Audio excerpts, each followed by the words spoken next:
قرآن مجید میں اللہ نے ایک واقعہ بیان کیا نا، حدیث میں بڑی تفصیل میں ہے کہ ایک صحابی نے میدان جنگ میں ایک کافر نے اسلام قبول کیا، کلمہ پڑھا، تو ان صحابی نے یہ سمجھا کہ یہ تو موت کے ڈر سے کلمہ پڑھ رہے ہیں، ان کو قتل کر دیا۔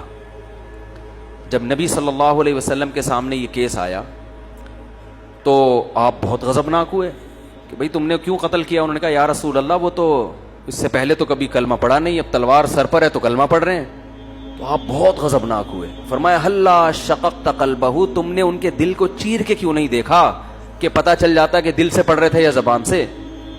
تو اس پہ قرآن کی آیتیں نازل ہوئیں کہ لا تقولوا لمن القا الیکم السلام لست مؤمنا، اے ایمان والو جو اسلام قبول کر رہا ہو نا تو اس سے یہ مت کہا کرو کہ تو مومن نہیں ہے۔